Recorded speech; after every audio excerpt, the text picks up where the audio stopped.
Hulk smash, Hulk smash, Hulk smash. Good morning, everybody. How are you? Hope everybody's doing well. I am Mark B. Lee here with Saturday Morning Cartoons. I'm going to go ahead and bring my lovely co-host up because I need somebody to smash. Okay.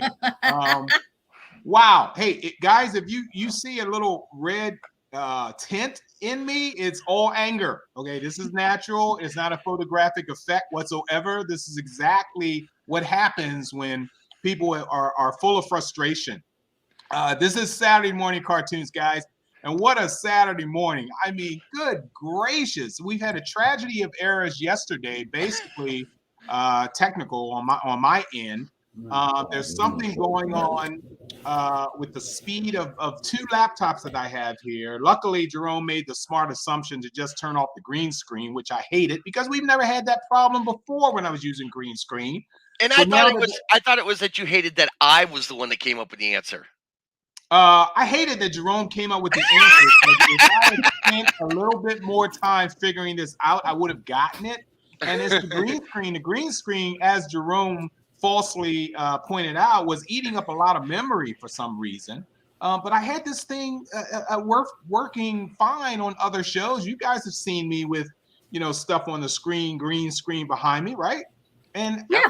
I don't get it. Last night was a fantabulous show with Rose and her attorney part 2 on Classic Television SmackDown. If you missed that, you need to go back. Of course, we got tagged, flagged by Facebook, and I've already put in a few disputes this morning, explaining the same old generic thing. Hey, guys, we're not making money from what it is we do each and every. What the hell? Rose, something just went right behind you. Yeah. Bigfoot just went by. It's like, holy crap, he exists. I know. My husband is as elusive as Bigfoot. That's true. Well, I'm assuming he's got to come back, right? I think so. Okay, I just want to prepare myself. Okay, I just want to prepare myself when he walks back across the screen. Like I said before, Rose's show was incredible. If you guys want, I knew, and I didn't have my camera ready. He's real because he didn't stop to wave at the camera. Okay, so that was real. Wow, that was a man that needed his morning coffee. You could see he's walking out with the coffee. I don't think it was coffee. He's not a coffee drinker. I think it was probably a soda or something. That scared the doo-doo out of me. Oh my God! Did you realize that her kids will probably be next, right? I'm assuming. No, Rachel won't be up until after this show. She was up until 4:30 last night. So doing what? Schoolwork. Wow, on the weekend? Mm-hmm. Oh, well, she's got this huge project going on, so yeah. Oh, she should have turned on Schoolhouse Rock. That would have got her the motivation to keep going. Conjunction. How you spell that? Okay, conjunction. I'm just a bill. That guy's dead. No, anyway. So, hey, Cheryl, if you are watching, if you're on right now, I need you to pop on. If you can, at least put something in the comment. In the chat room, the Cartoon Crew chat room, just so I can see if you're here, if you're on. But nonetheless, we normally do our early. There we go. And so's Jennifer. Good morning, Jennifer. All right. Good. Hey, Jen. Cheryl is here. Ladies and gentlemen, there's only one revolution of the Earth around the sun per 24 hours. Okay, and typically, actually. Yeah. Why do they say congratulations to another revolution around the sun? No, another orbit around the sun. Another orbit around the sun takes 365 days? 365 days. So it's the Earth that's rotating. It takes 24 hours. Right. Well, it's good to see he pays attention in science class. Hey, I love science. Don't get me wrong. I love science when I was growing up. The Earth rotates 24 hours. So does the moon rotates around the Earth about every 28 days. The Earth rotates around the sun every 365 days. Okay, nonetheless, we're all freaking old because of that. And I can understand if we can control the rotation of the sun, that would be fantastic. Hey, guys, I want you to take a look at this. This is Cheryl's Facebook page, and I pulled up all of her photos here. And the only reason we're showing up how incredibly beautiful this woman is. Oh man, she got boobs too. How about that? Okay, anyway, the only reason we're showing how incredibly fantastic this young lady is because she has rotated on the earth while the earth is rotating around the sun. Now, can anybody figure what that means? She's rotating. No. It's Cheryl's birthday. Happy birthday, Cheryl. Happy. Hey, we got to do the what they do in the restaurants, not the typical, singing. Yeah. I think you should just get the Paul McCartney one. You say it's your birthday.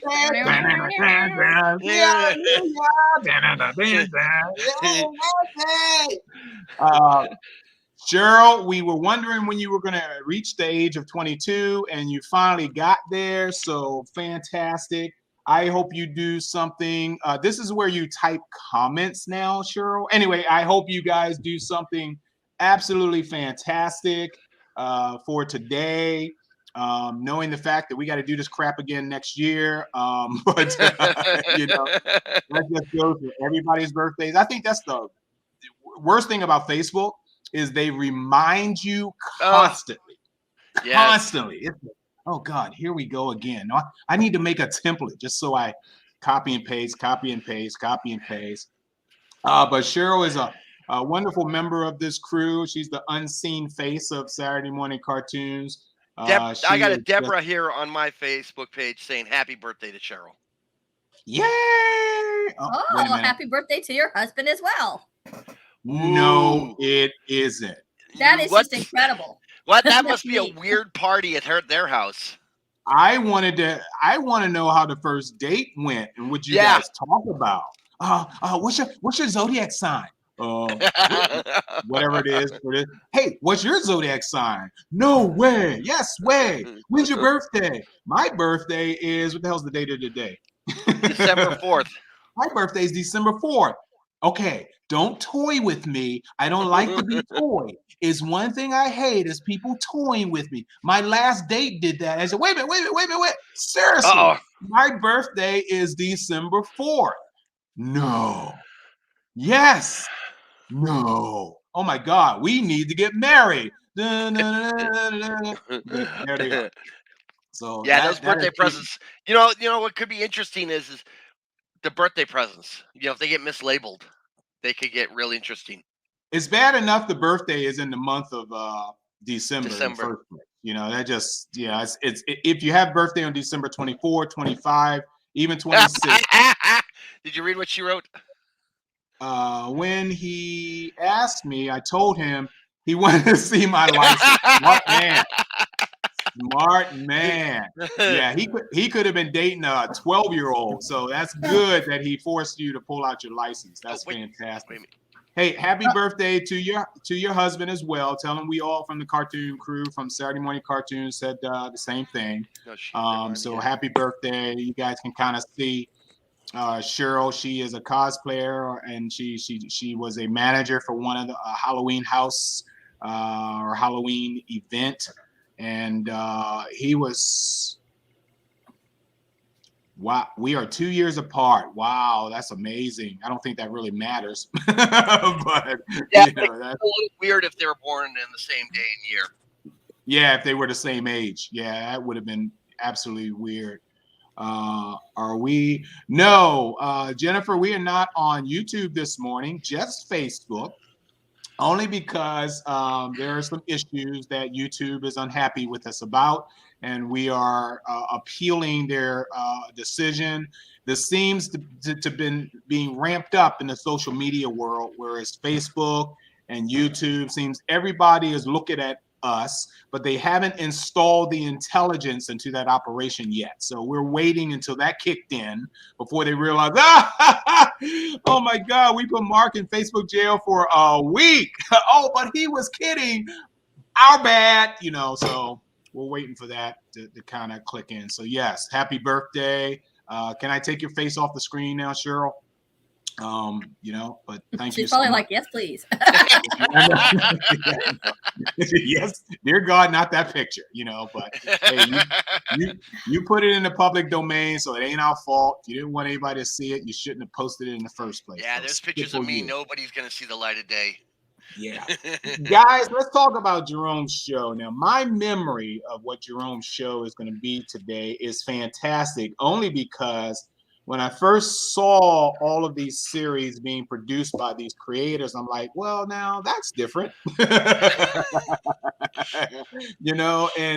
the fact that you're looking at certain characters that were not drawn. You're like, well, how is this Saturday morning entertainment?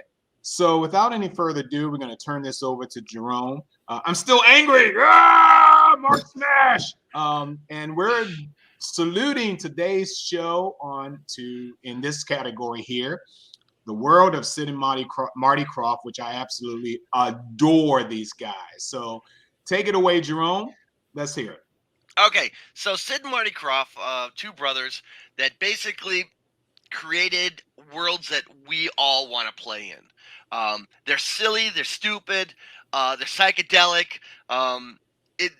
When you were a kid, you positively wanted to play in it. As an adult, we're all like going, oh God, I hate it, I don't want to see it, it's too cheesy, whatever. But as a kid, these were the places you wanted to play.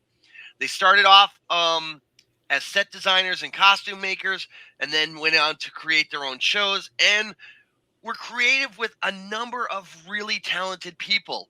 One of the shows that we're going to premiere later was with Ruby Spears, the Ruby Spears team, who created Scooby-Doo.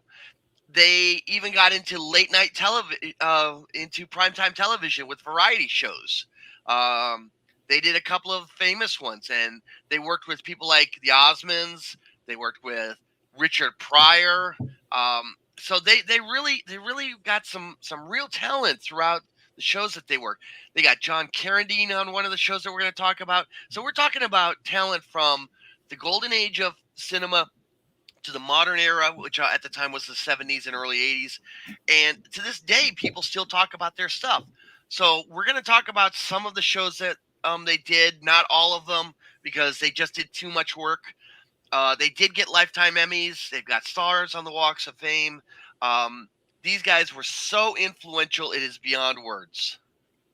Okay.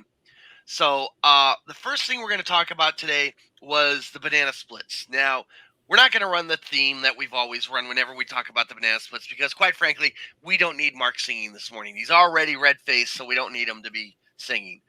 We are going to... Yeah, okay. So what you need to know about the Banana Splits was they didn't produce that show. Instead, they created the costumes of the Banana Splits. They created the sets of the Banana Splits.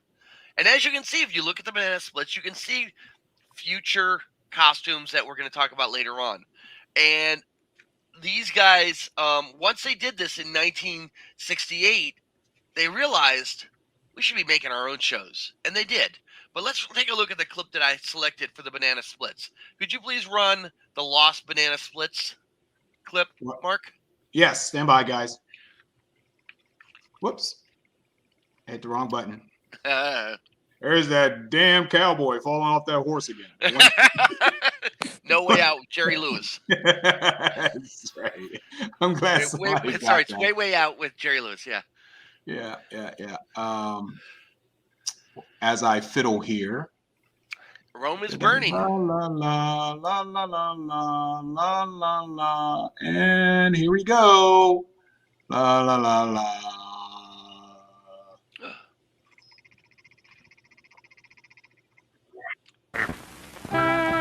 Here's one, Drooper. Dear Banana Splits Club, I like you so much that I keep a big trunk of bananas in my room, but my sister doesn't like it. What should I do? Signed, Unhappy.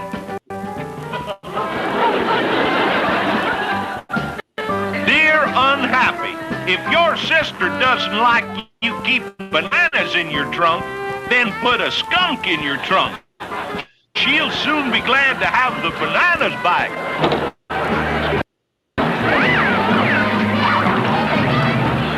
La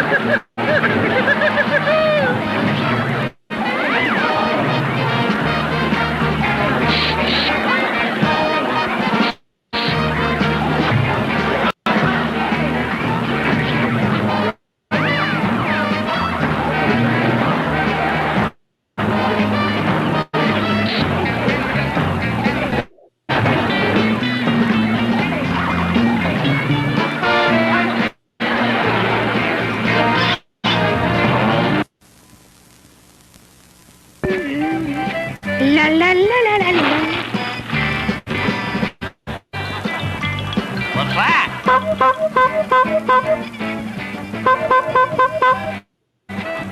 Thanks, Snorky. Okay, killing it at this point here. Here's one, Drooper. Special delivery.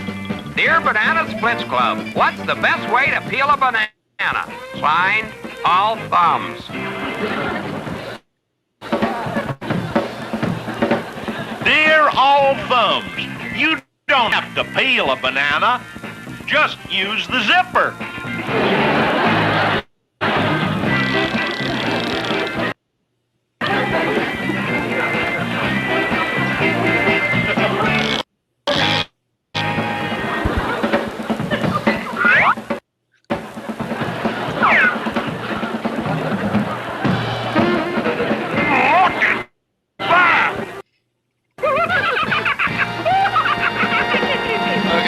Right there. That's it, Mark. Yeah, I can see why I was lost. But come on, a banana with a zipper on it. Who didn't, you're like, why didn't I think of that? And as you can see from the costumes and the set, it was just craziness. It was the mind of a child. Some of the stuff that they did on that first part of that sketch with the skunk, that's the stuff my 8-year-old daughter does.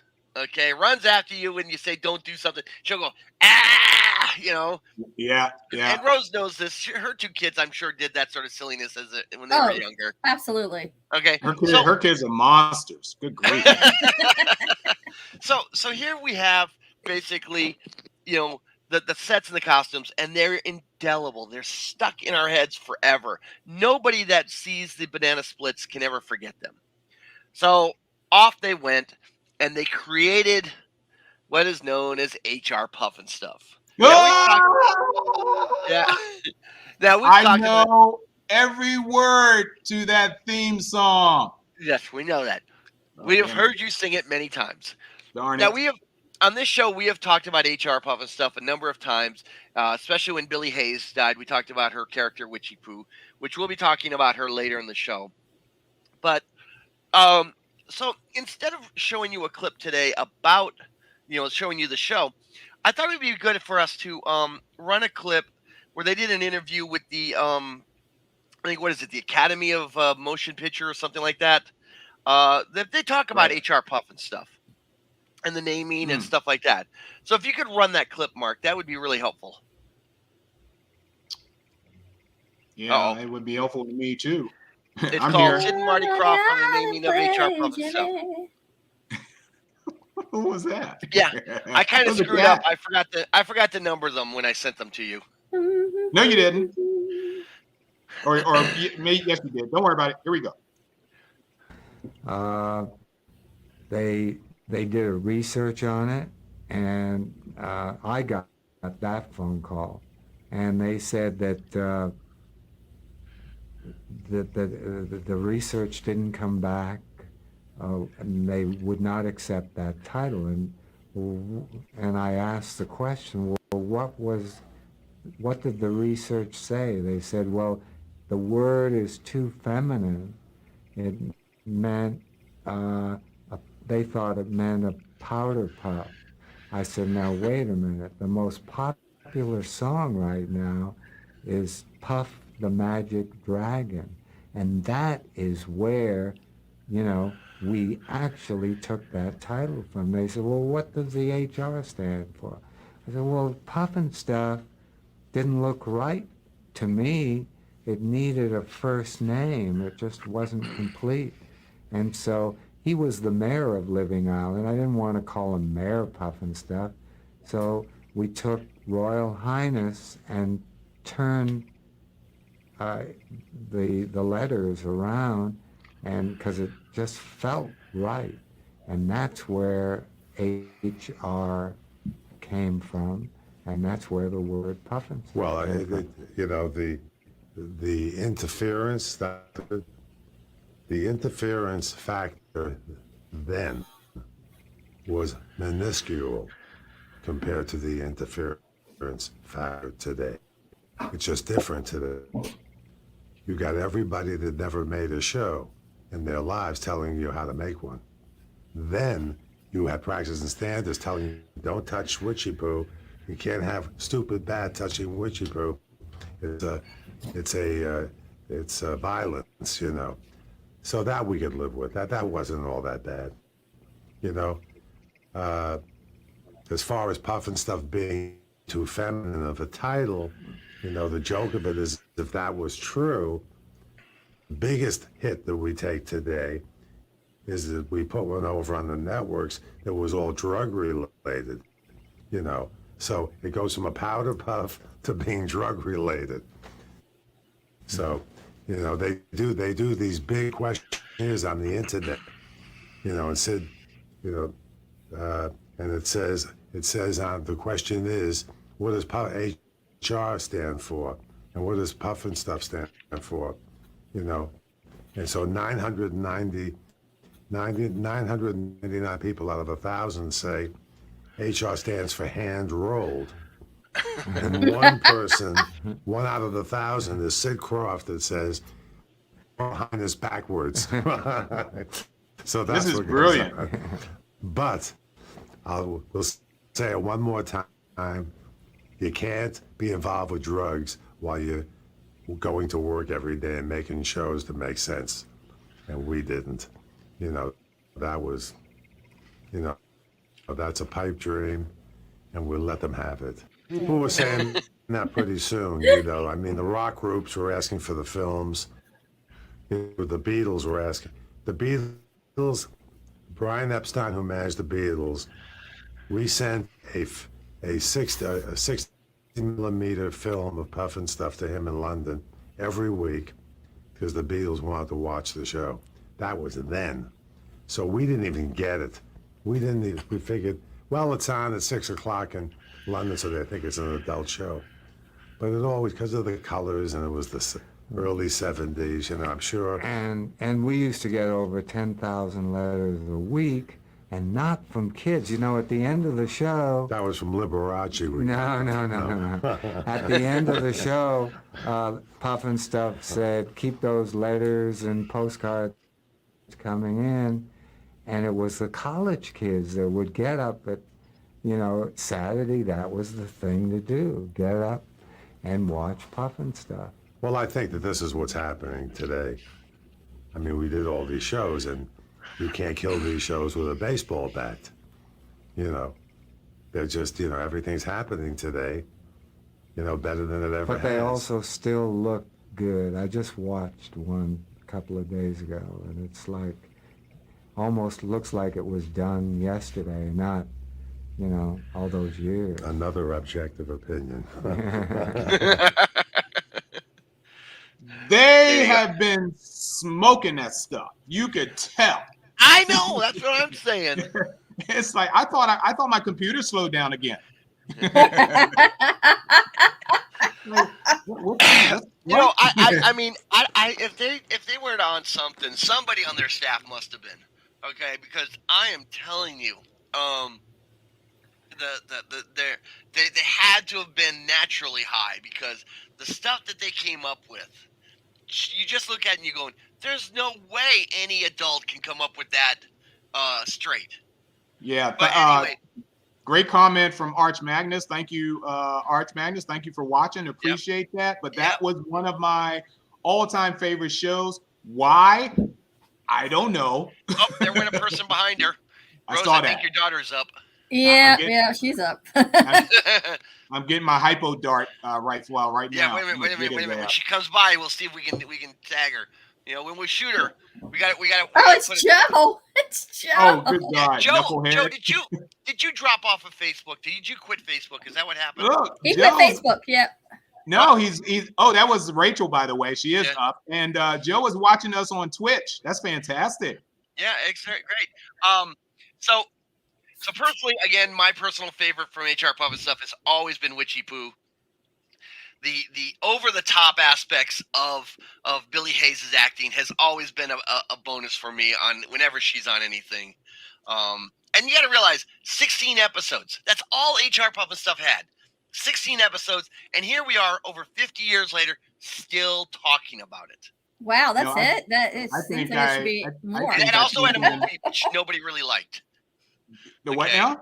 There was a theatrical film released for HR Puffin stuff. Oh yeah, the film. Yeah. Right, which had Mama Kaz from Mamas the and Mamas Papas. and Papas, and she. Well, I don't know what he's up to.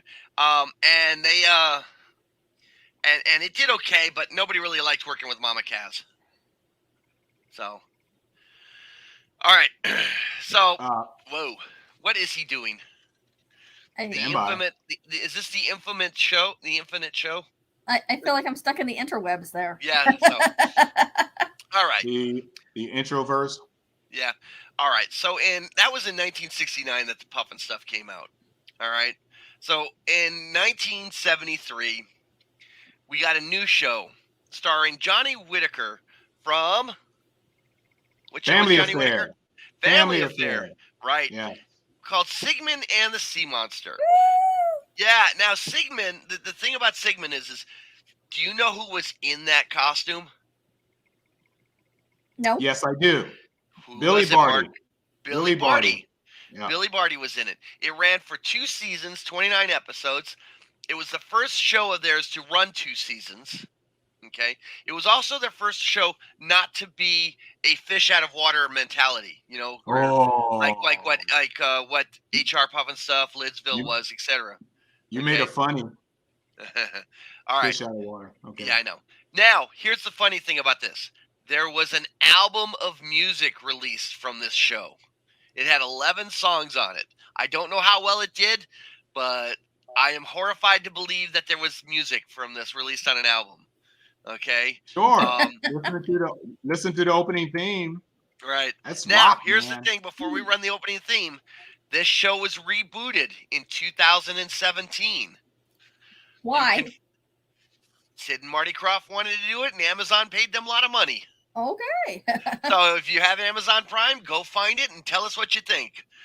So Mark, if you could please run the Sigmund and the Sea Monsters opening, please, for us. He's playing with something. You know he is. Nope. All I do is click, guys. Sigmund, you are a rotten sea monster. Sigmund, you're through. Scram! Get out of here. There's nothing like a day out on the beach when all it does is rain.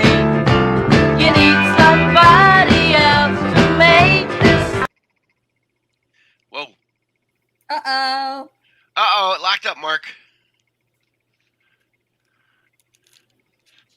Something's going on. I wish I could go out on the beach and find a friendly sea monster. Well, the funny thing is it's a family of sea monsters that kick him out, including his parents. And I wish I could go out on the beach and find we're in a time warp. So what's interesting about this is if you can actually see it, is for about 3 or 4 of the lyrics, Johnny Whitaker appears to be singing them as he's surfing at this point. It's basically very California. Now the reboot basically is the sea captain is trying to prove that monsters exist, so he's trying to capture them. Very what was that? Fairy godparents thing with the teacher.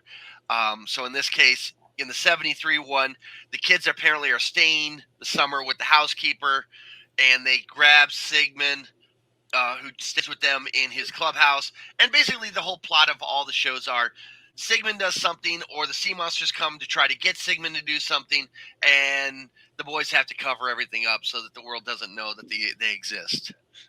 Okay. Hey, guys. Question. Yes. Yes. Did that clip play all the way through? No, it did not. Okay, we're gonna play it again. Okay. Stand by. My computer totally froze. Okay. So I couldn't even hear or see you guys. So stand by. Yep. Let's try this again here. And this is a weird day, guys. I think the problem with your computer, Mark, is you got to quit trying to take over the world. No, well, Chinese keep pushing me back.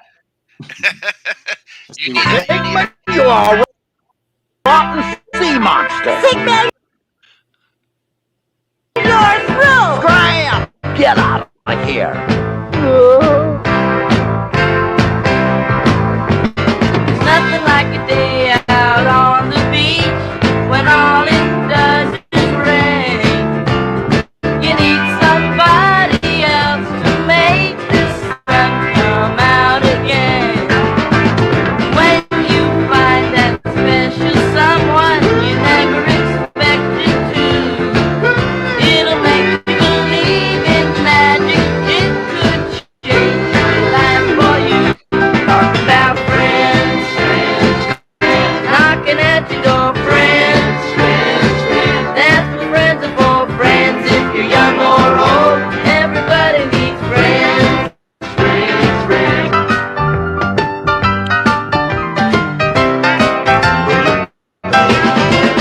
Now friends, what it's all about, friends. Can't live without friends who won't let you down. You gotta have friends.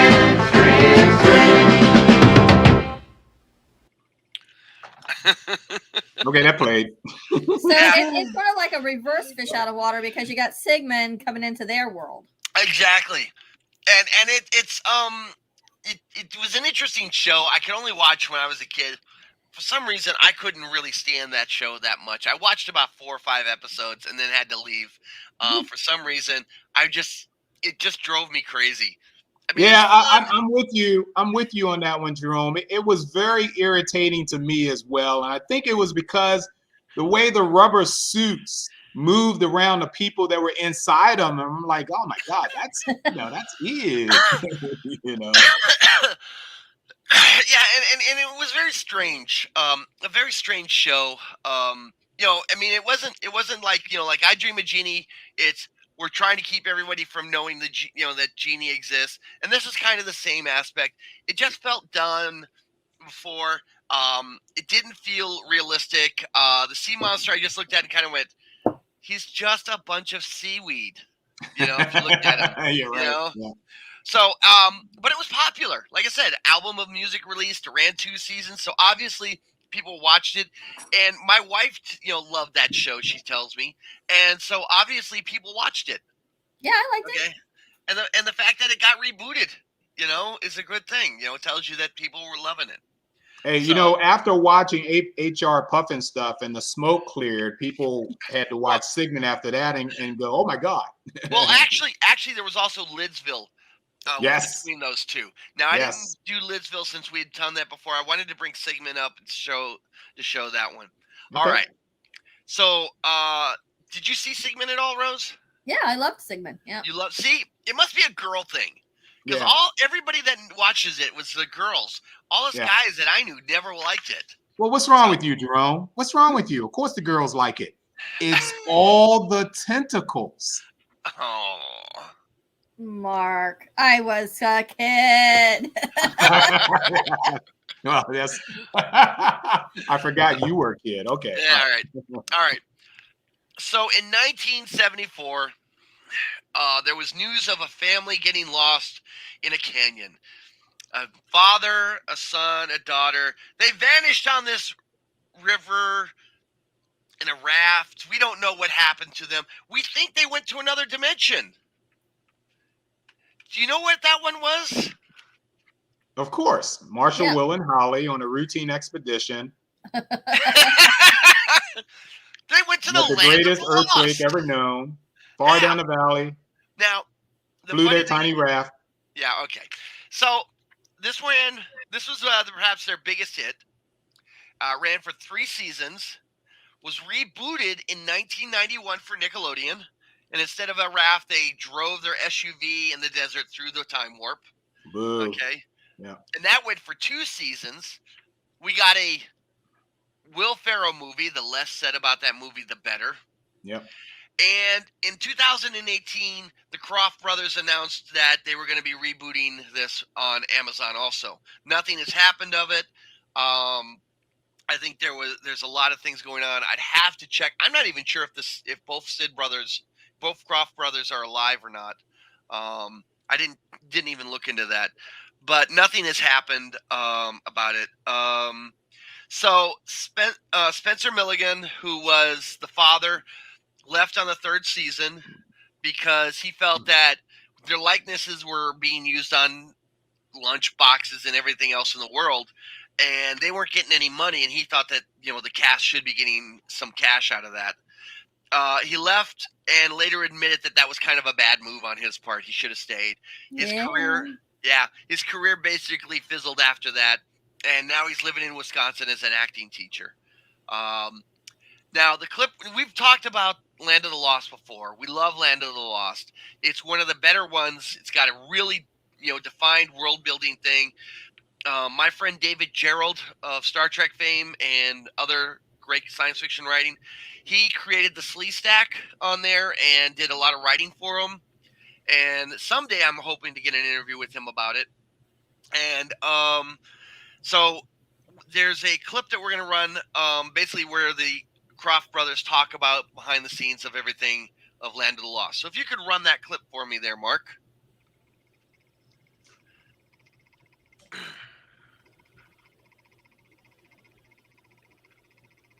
For Land of the Lost. Oh my God, yeah, that was our huge show.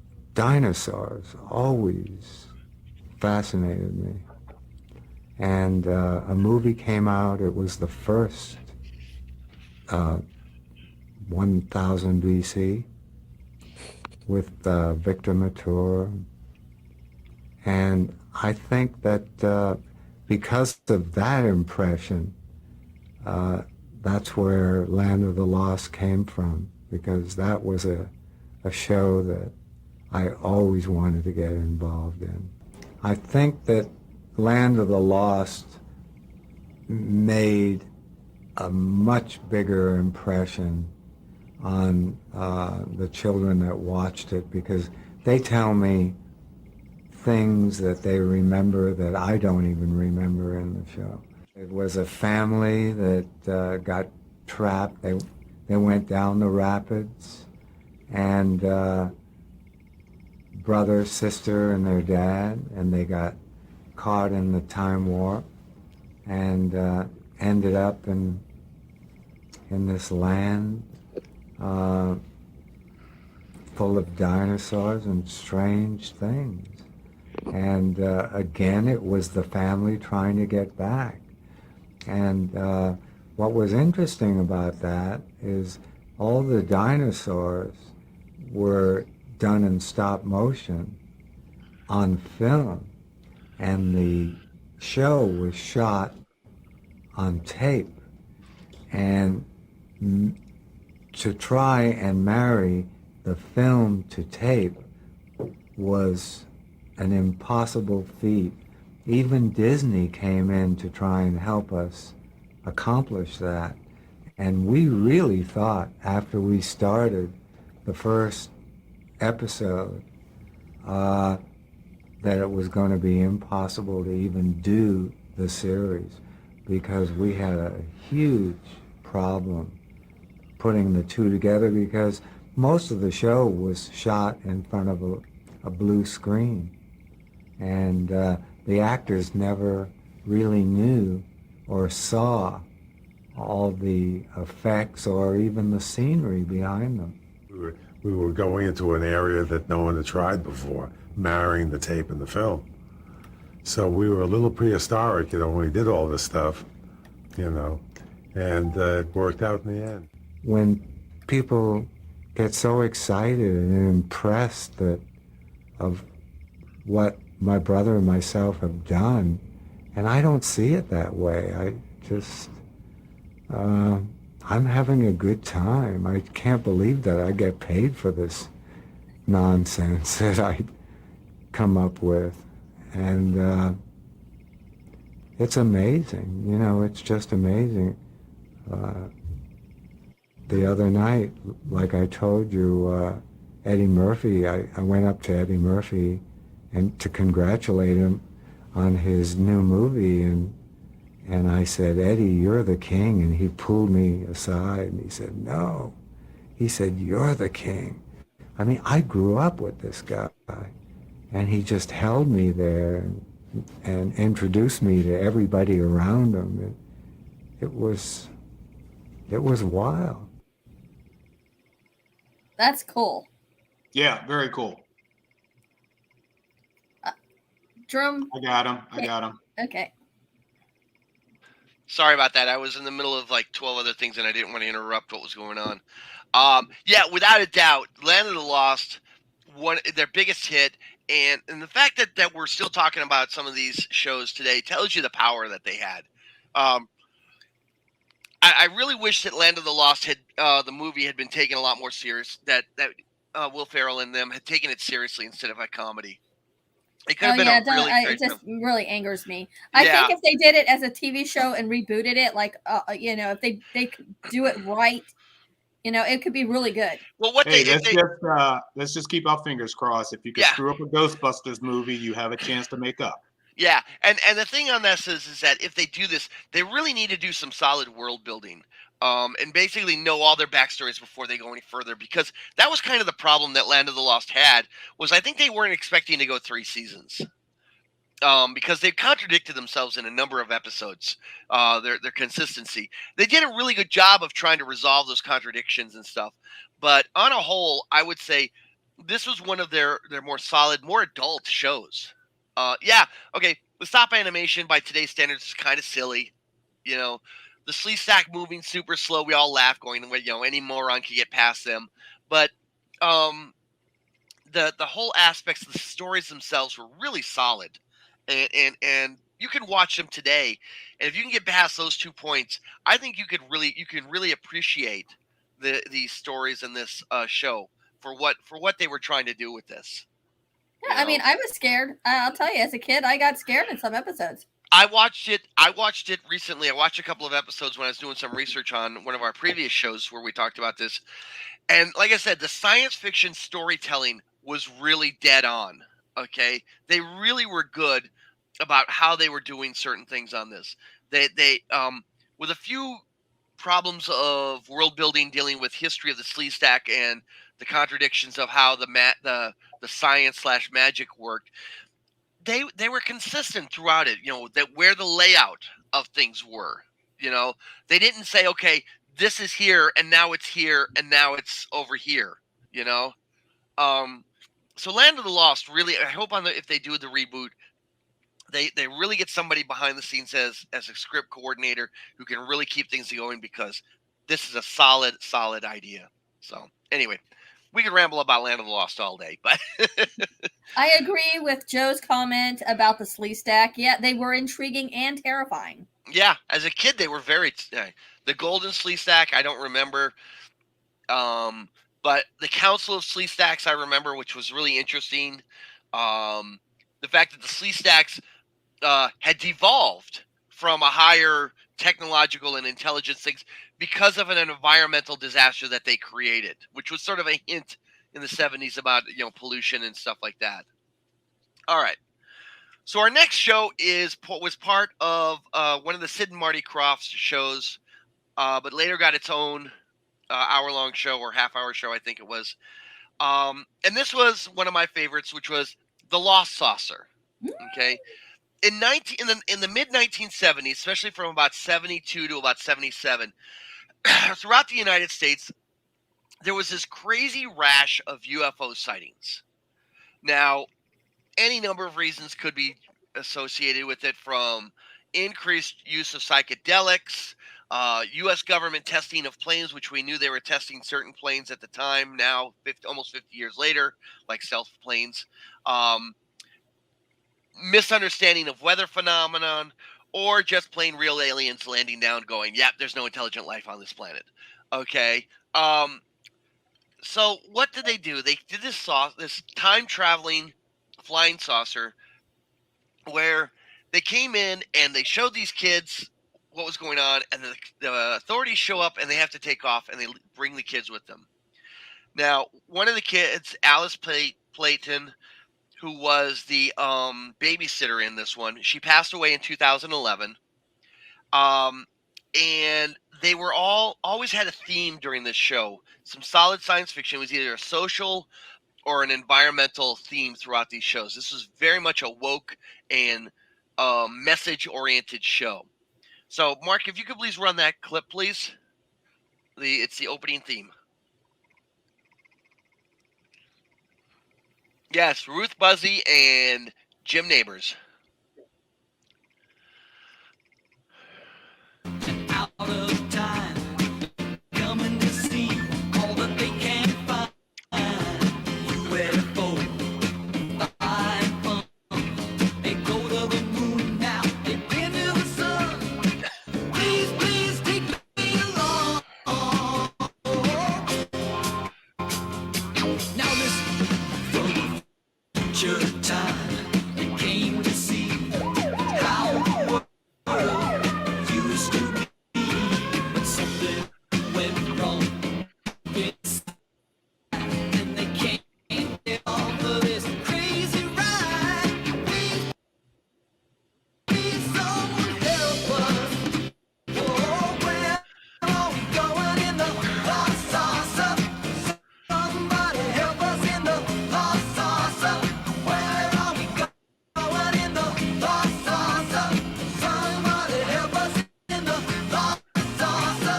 Where are we going in the lost saucer?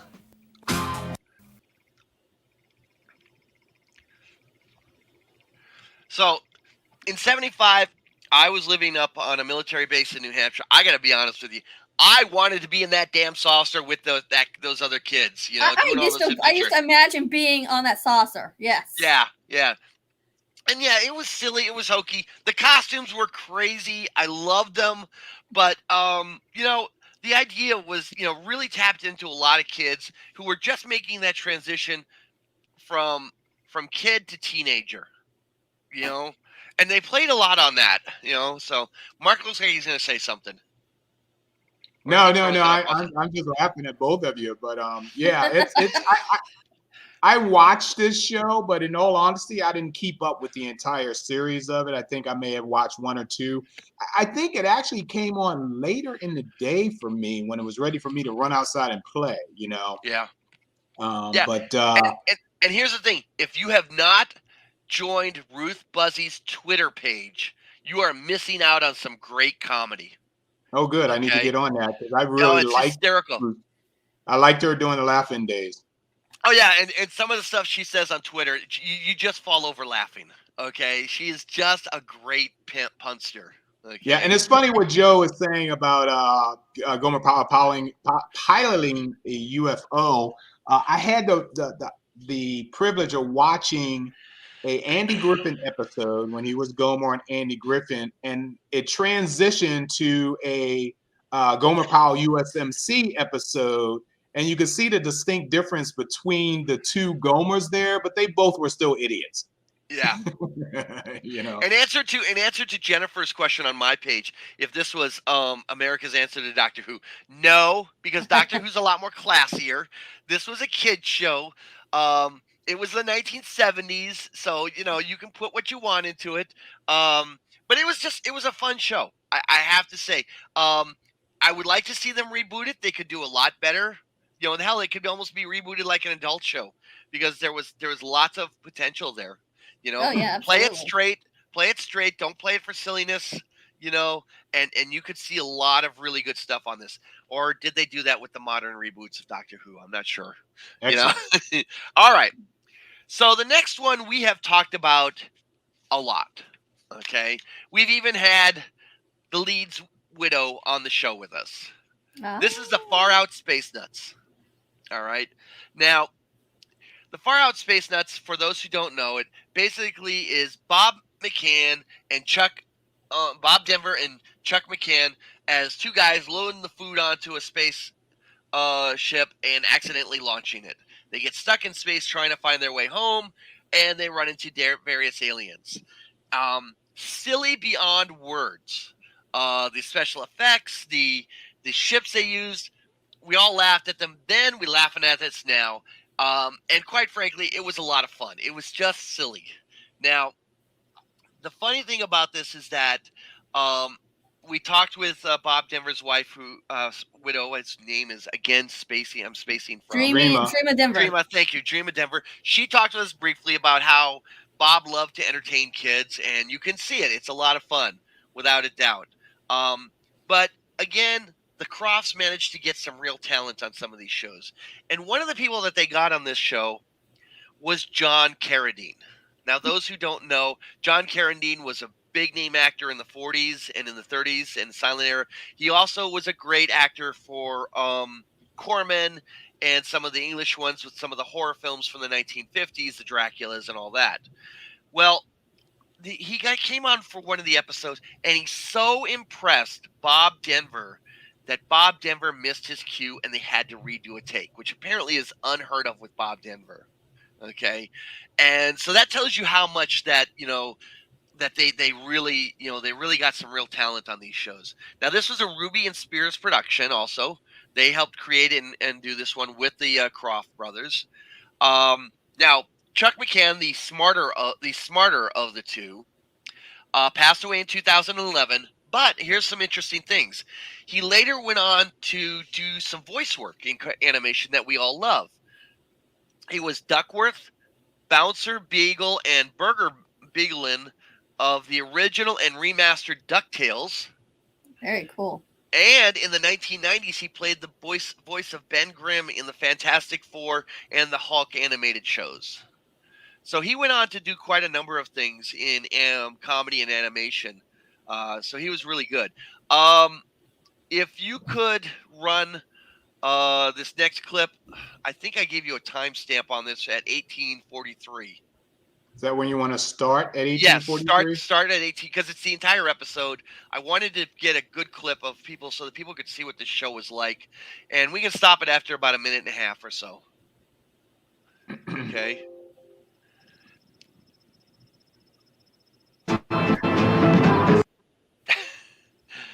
Yeah, there's the ship that they're going to launch. I gotta start it first. So you said 1843. Yeah, it's near the end. Yeah, right. We're getting close. Close enough for government work. I love this show, and I think people played it. You what? Go ahead. I was gonna say that they used to play these like in rotation, so every week you didn't know what you were gonna get. Yep, exactly. Here's the switch. Oh, welcome. I've been expecting you. I've been expecting you too. Turn on my bravery belt. See, he's a Pretorian. Bravery belt. I goofed. I left the control box by the future machine. Well, go get it. Go get it, Jim. Stop him before he gets to control. I'll take care of this personally.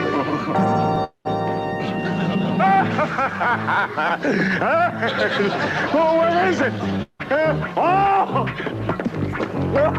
To beat you will be child's play.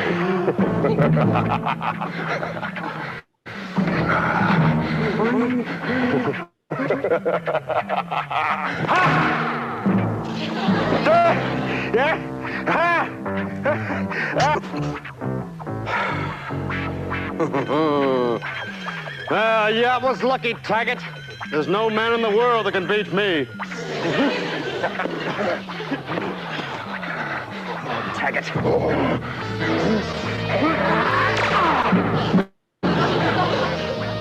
Take that. And that. Oh, no. Barney? Hey, listen, can't we have King's X, little... All right, a minute or so, right? Jerome? Oh, hold on. Let me unmute you. There we go. Sorry. As you can see, this was really silly. This was, every kid wants to be an astronaut and go off and explore the universe and with their buddy. And this was what Far Out Space Nuts was. It was a combination of that. You had also a little bit of Josie and the Pussycats in outer space thrown in. And you can see that they reused a lot of things from a lot of different shows and tropes and all that. You guys have anything you want to add to this?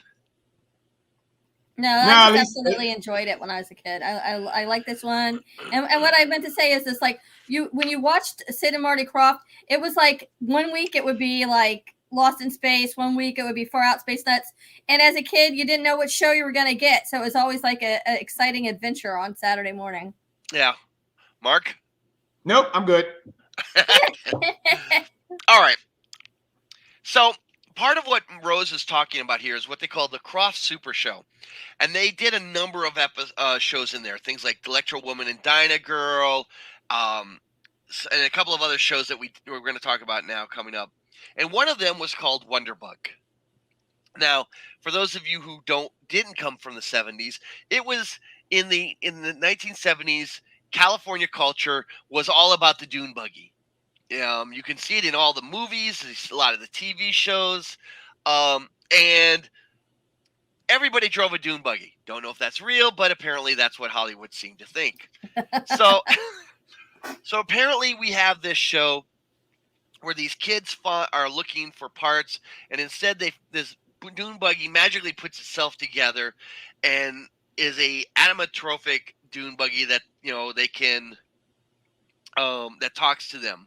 The voice is done by Messick. He did the voice, and then they've got this bizarro horn. Think of the horn that Harpo Marx used.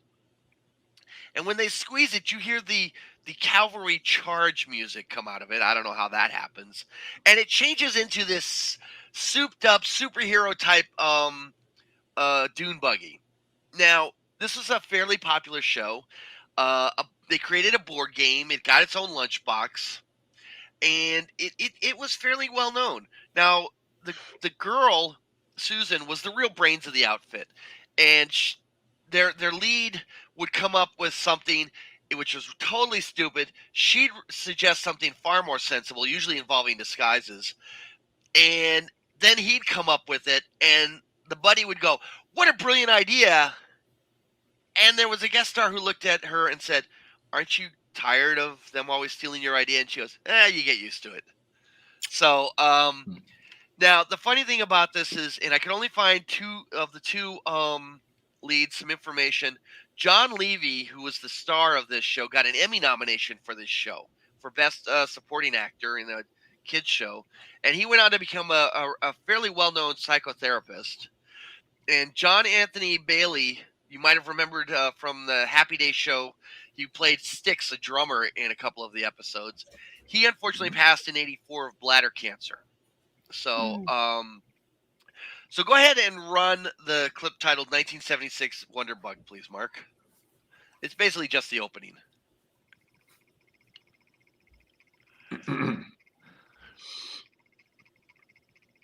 All righty, now. All right.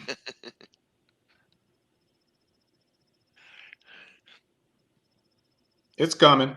I know it is. Sitting in a junkyard waiting to be gonna be some pile of cars.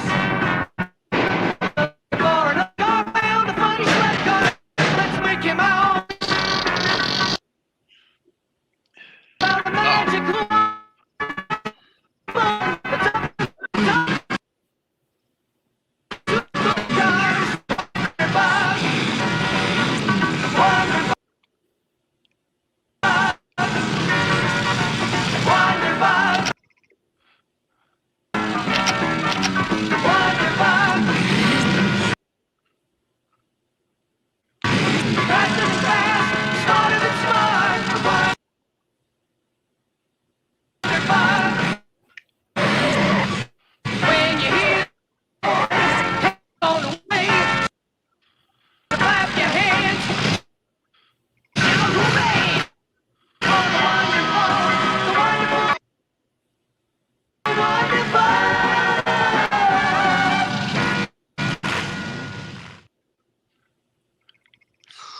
Okay, as you can see, he How'd that also play? flies.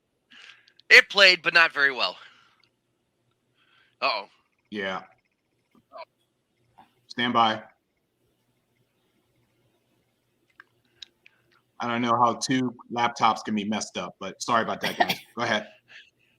Okay. So, like I said, Wonderbug was part of the Kroft Super Show. It later got bumped off for season 2, but again, it made an impression on me at least, and I always remembered it. And it was fun, it was silly, and who didn't want a magic car? A la Chitty Chitty Bang Bang. I'll tell you Mark, something. I don't remember this show at all. really, you will have to go find it on YouTube and go watch it. It was very silly.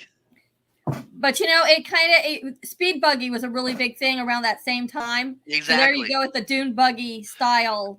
Yeah, and if you watch any of the films from that era where they had any sort of teenagers as the heroes, they were always driving some sort of dune buggy. Mark, any comments you want to make on this? No, I'm troubleshooting stuff. So keep rolling. So in the same show of this Kroft Super Show was this really dumb show called Dr. Shrinker. And basically, yeah, exactly. Basically, what you got here is the episode. Basically, these kids crash land on a private island from their plane. This doctor shrinks them to prove that a shrink ray exists, and basically the kids escape and try to get back. And as the character said in one of the episodes, and this was what all the episodes were: is I chase the shrinkies, I catch the shrinkies escape. It's a vicious cycle, and it's driving me mad. And that's basically the entire episodes. Every single episode was basically the same thing. Billy Barty was his assistant, and Jay Robinson was the villain, the Dr. Shrinker, who you may have seen as in the movie The Robe. He was also in Ellis of Troy in Star Trek, and was later also on a Buck Rogers episode. Where basically he's the auctioneer trying to sell Buck. And it also featured a very young Jeff McKay, who you might remember from the Black Sheep Squadron and was Magnum's friend in Magnum PI. Oh, right, yeah. Okay. So go ahead and run the clip. It's just that's the opening scene. There's really nothing to this show. I never watched it.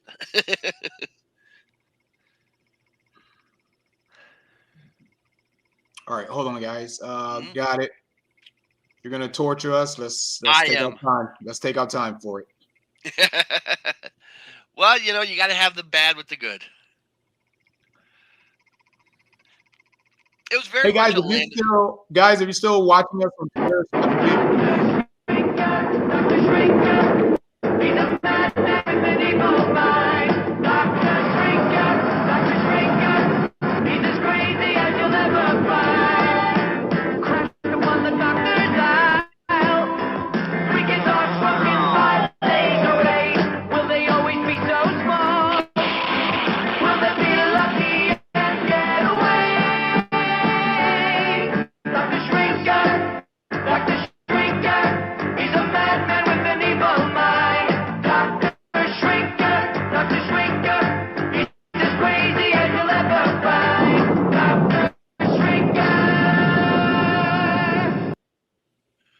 Okay, so is his name Dr. Shrinker? I think you might be right. I didn't hear that. The cool thing about these shows, though, is that Sid and Marty Kroft were loyal and used the same actors that they used over the years. Yeah, and what's interesting, if you look at this, it was a kind of a combination of Land of the Giants, and you could also see, quite frankly, I think this show influenced the guys that created the Smurfs. Oh, I was going to say, Honey, I Shrunk the Kids. Well, there's that too, but you can see a lot of influences. Again, Absolutely. not a lot of this show really didn't leave a lot of impressions on us, but who knows what it did. And there's just some behind the scenes stuff that we can talk about later about a couple of the actors, but nothing major. This was, like I said, a pretty forgettable show. Now, the next show that we're going to talk about was also on the Kroft Super Show, and this was Bigfoot and Wild Boy. Now, we've Yes. talked about this show. This one was super heavily influenced by the $6 Million Man's Bigfoot episodes. It was, well, it was crazy. It was kind of a dumb show. It was. I love that show. Until we talked about this, I never remembered this show. I don't remember any of it. But, it had some impact. We're actually, instead of showing the opening, I'm actually going to show you a clip from it. It starts about 20 seconds in, and we're only going to go until about a minute and a half. So, 20 Mark, seconds you want. All right. Yeah. We don't need to see the villain setup and all that because that's really dull and boring. Now, remember, this was done in 1977 when there were a rash of Bigfoot sightings out in California.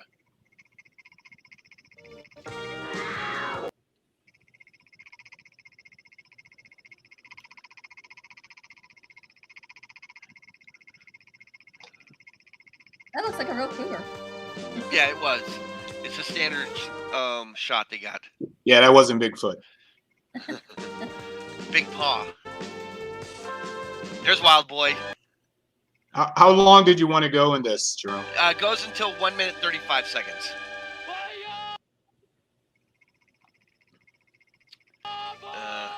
Is it dragging when you're in? Yeah. Man, it sucks. Oh, dying here. Okay, I tell you what. I'm gonna try something, but I want you to talk a little bit more about this while I take this off. Right. So what's interesting about this clip you're seeing is Wild Boy calls Bigfoot, and Bigfoot has like his own language, and for some reason he understands it, and they talk, and they have this in the show. You don't see this.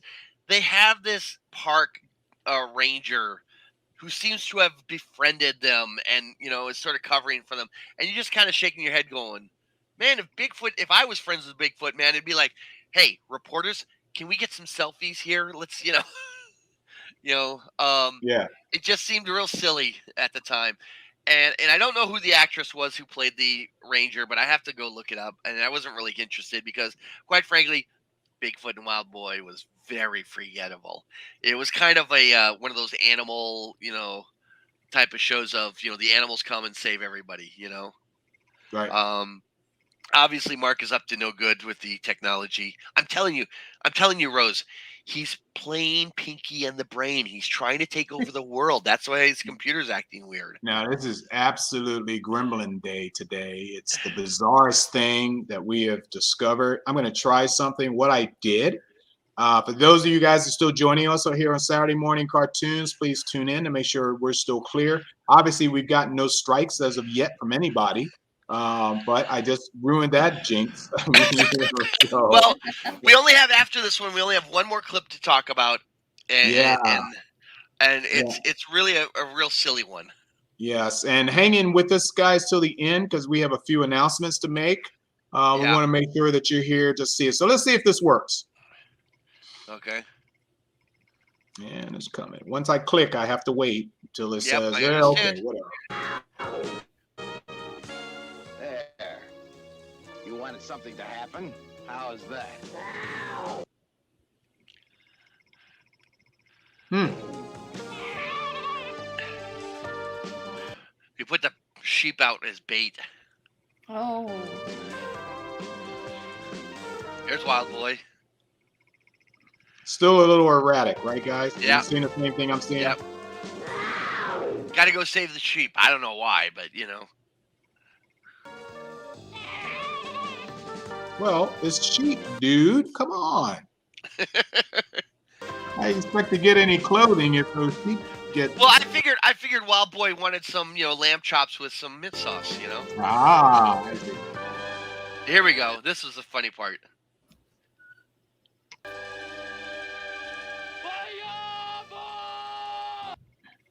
Oh, that's the call of the wild. Call of the Bigfoot.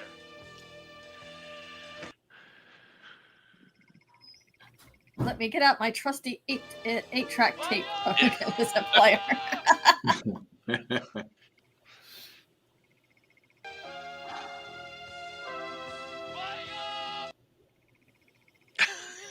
Who knew that was the call of the Bigfoot? Wow, Okay, so I loaded this onto my laptop, guys, and I was playing through a external drive. Yep. And I thought it would. Here he up. comes. There he is. That's my boy. Let me leap. Time for That's me a to pretty leap. good costume, though. Yeah, Come on, he you had to gotta have been leap. dying inside of it. Oh my God, yeah. Watch, you'll see. Oh my gosh, is that Sorrel Brook? I think it so. is. I think it is. Oh, you know that. Oh, there we go. There we go. There's the money shot. That kid better be 6'2". Oh God. Here we go. And we jump. Watch me jump. Size of a Bigfoot. Ah! Somebody get me down. I'm doing that $6 million man. It had to have been. They had to have gotten that footage. That was a high leap. I mean, I hope he's really coming down on something soft. He might break a Well, there's toenail. something in the corner. If you looked at the corner, like he jumped from something like a Yeah, from a building. You're right. Yeah.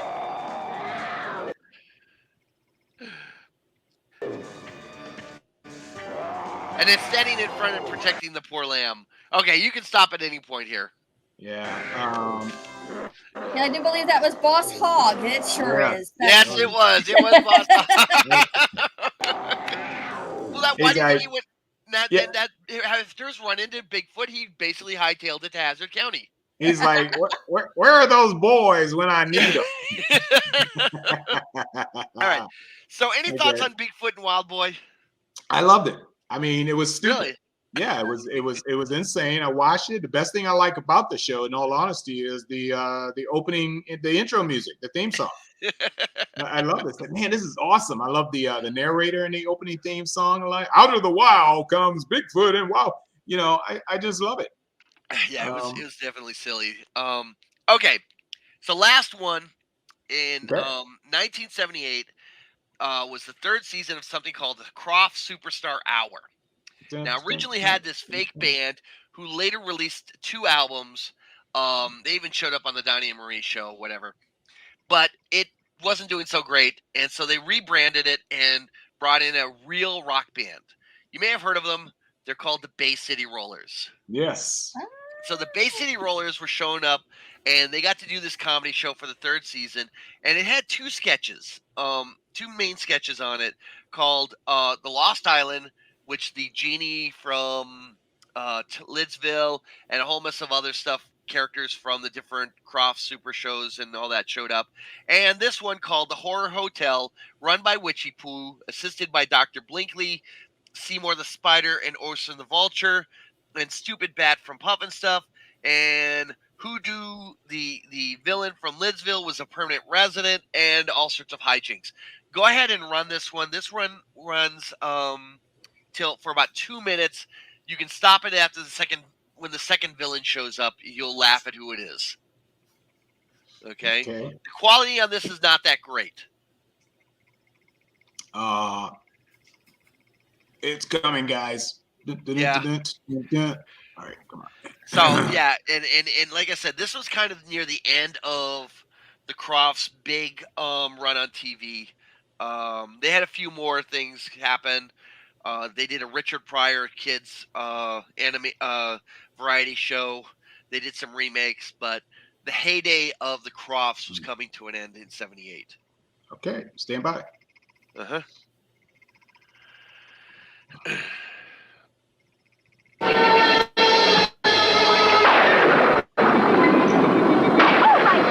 Better dusty friends. We've got a lot of work to do before tonight's show. But Witchy Poo, we don't have an act for tonight's show. And you promised all our guests, if they find out that we don't have a show, boy. Don't worry. I've got the William Horror Agency looking for new acts. They're going to call me any minute. See, didn't I tell you? Hello, Horror Hotel. We're only a pool to swim in the pool. Hello, Murray the agent. What do you got for old Witchy Poo? Oh, you cad. You're kidding. Oh, and they were my favorites. Ooh, what happened? Jekyll and Hyde broke up their act. Oh, no. Oh, my. And that was a class act. Well, I'll see you later, Murray. Ciao. I don't know, Witchy Poo. If our guests find out that we don't have an act for them, we are in trouble. Ah, you should get a smoke control device for that spell. Your problems are over. Good. You're leaving. Eat your heart out. I have found you an act for tonight. He's the world's greatest living organist. Is he one of those organists that works with a monkey? Do you see a monkey around here, huh? You should know better than to ask me that. Oh, you shouldn't have done that, Witchy Poo. We really need an act. You're right. Okay, Hoodoo. Tell me that great organist you're talking about. Very well. And now, here's Igor. Here he is, the King Kong of the keyboard, Igor Strange.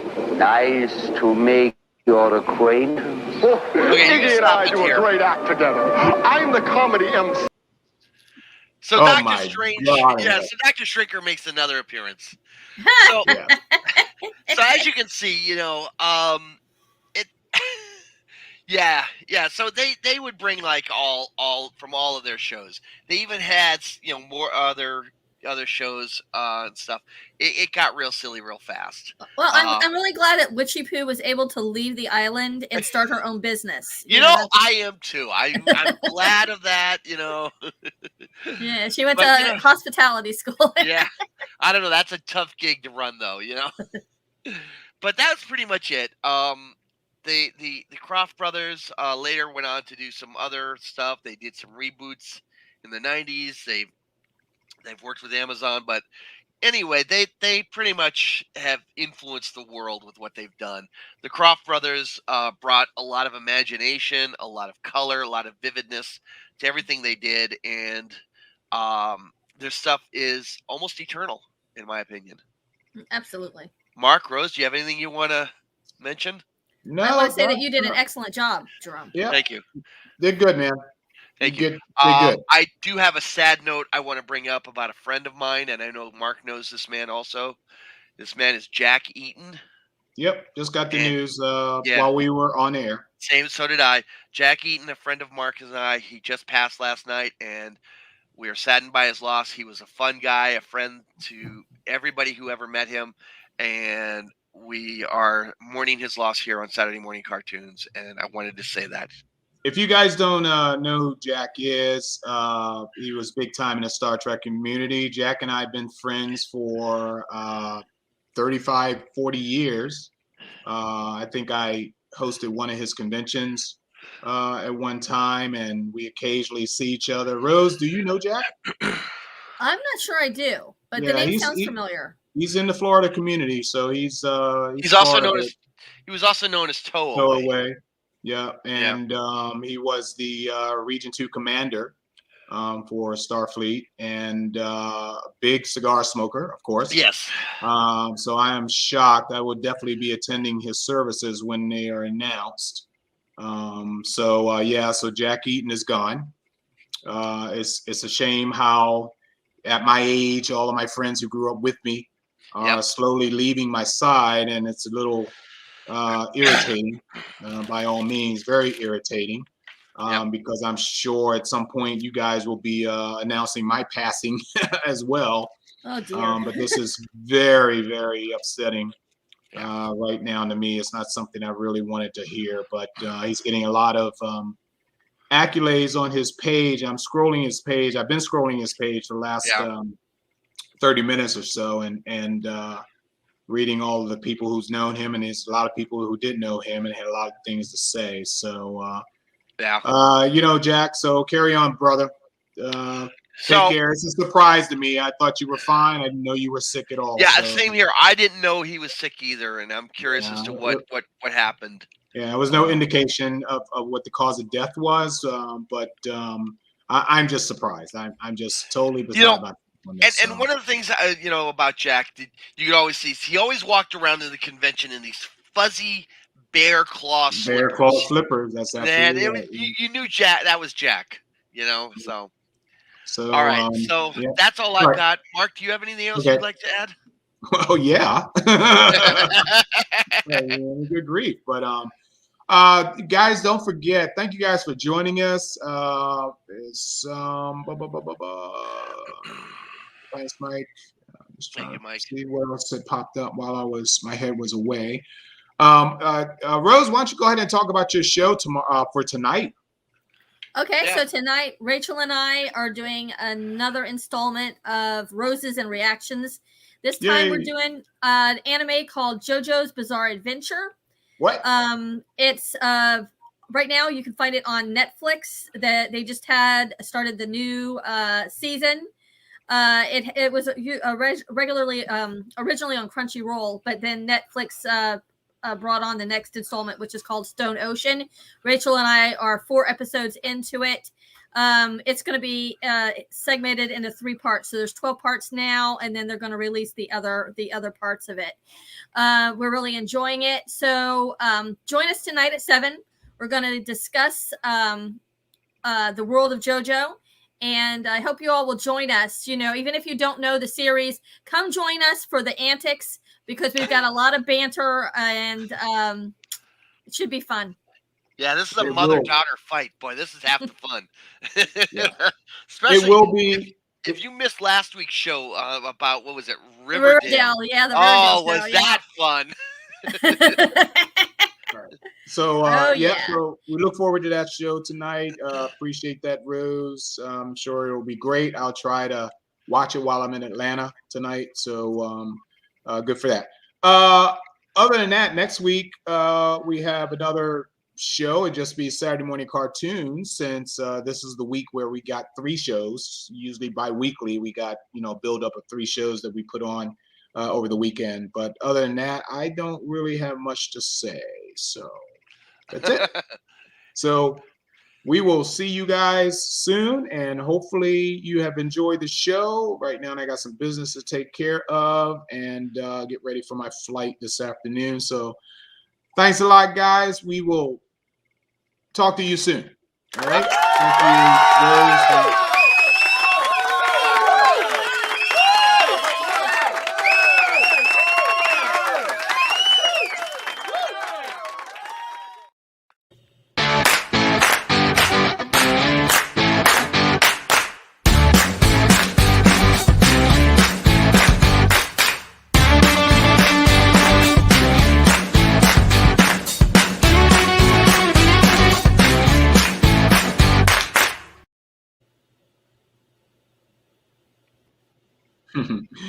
Guys, once again,